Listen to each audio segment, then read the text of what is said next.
Shalom everybody, it's Kalila Kelly, your Irish Jew, and what am I doing today? I'm wearing a cap and a face mask because it's really in vogue at the moment, and apparently that's what you do when you're meant to be protesting and talking about important things. You hide your face. So there we go. Actually, it's because I've got a cold sore and I don't want to put you through that, so let's have a look. So apparently in Friday just past,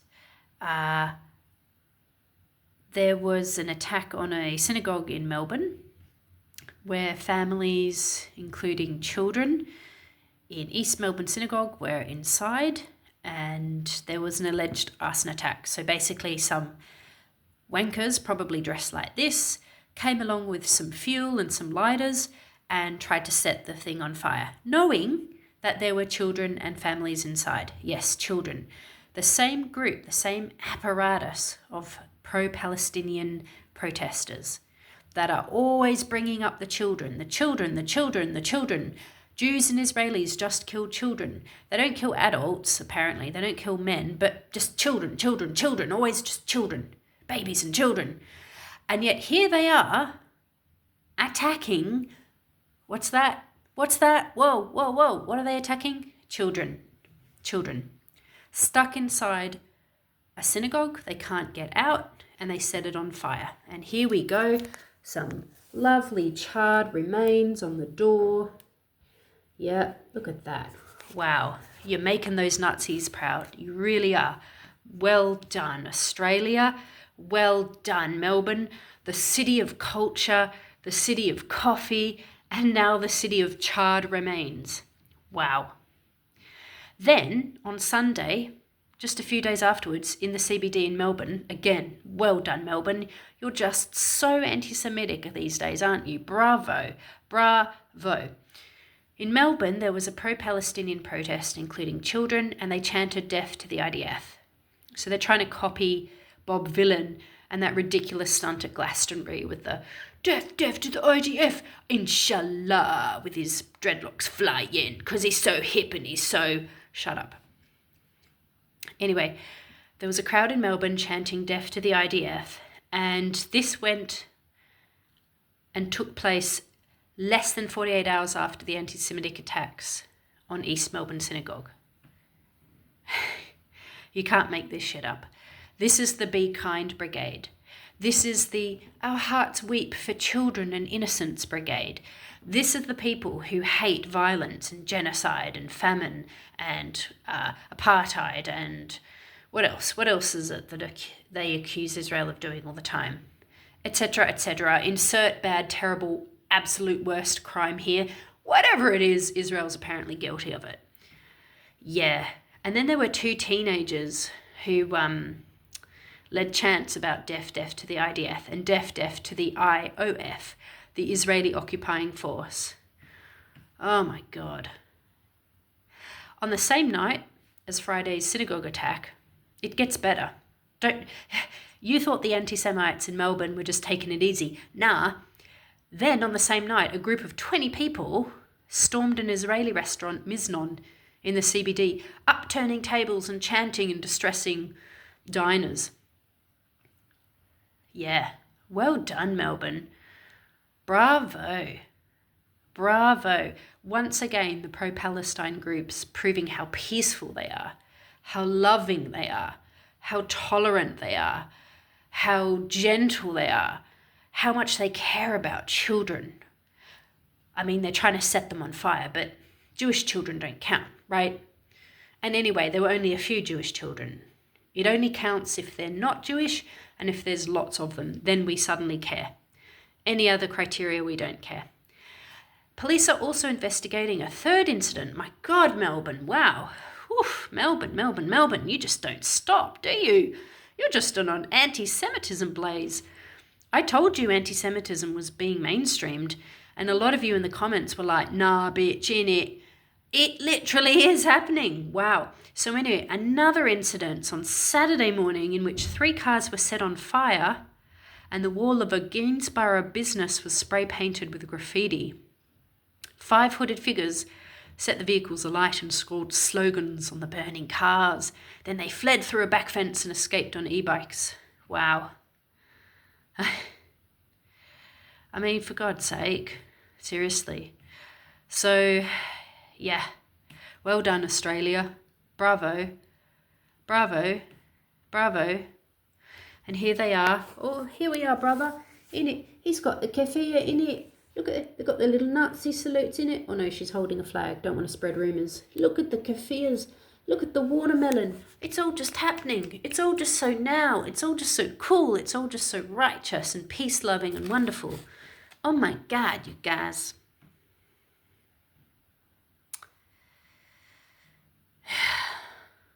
Yeah. A large watermelon-inspired sign at a protest read, "Ceasefire now." And protesters carried signs reading, "Death, death to the IDF.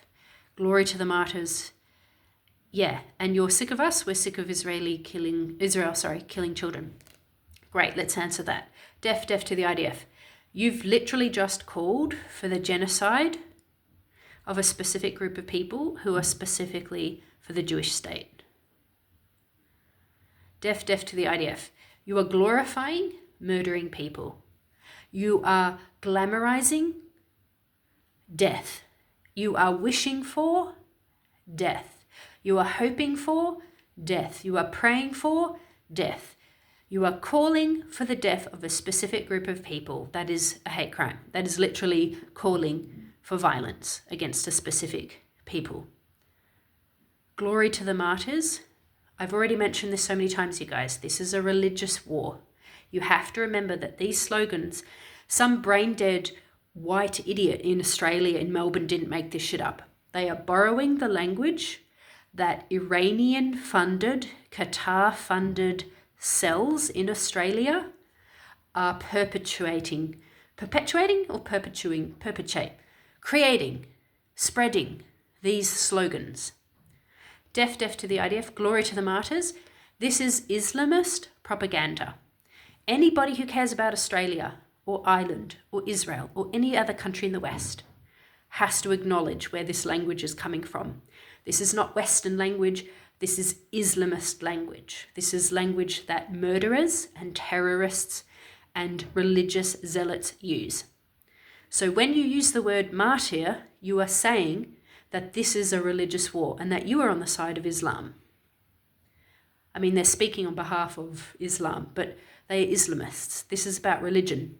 So when you say that, you are pro-religion, you are pro-terrorism, and you are pro-Islamism, which is a supremacist ideology. And then the third thing that these idiots, these marchers in Melbourne shouted was, "You're sick of us? We're sick of Israel killing children." There you go. Blood libel. Blood libel number 3.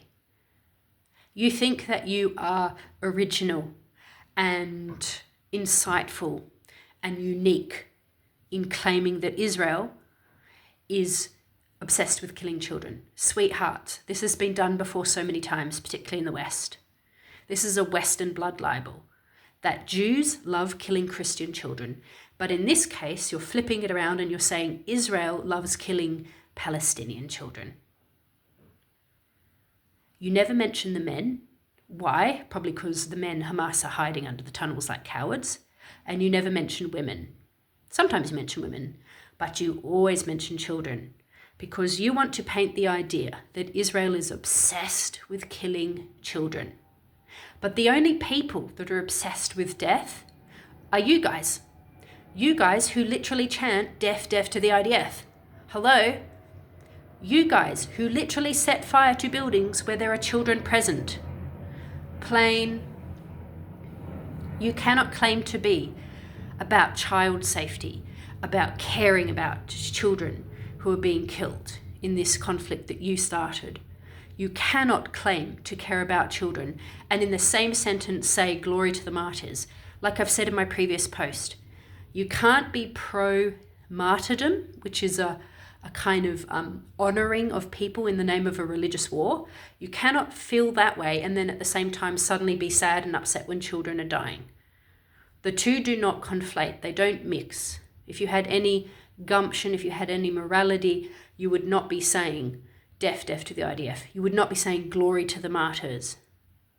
And you would not be saying that Israel is obsessed with just killing children. Yeah, this ideology, this movement is just so shit. It's just so ridiculous. Yeah. And any country that attacks Jews, that vilifies Jews, that makes Jews unsafe in its society, any society that does that, including Australia, is a society that is in moral decay. History has proven this over and over and over and over again. You don't have to believe me. Look at me, the woman in the colourful balaclava en suite, darlings. You don't have to believe me. You just have to pick up a history book.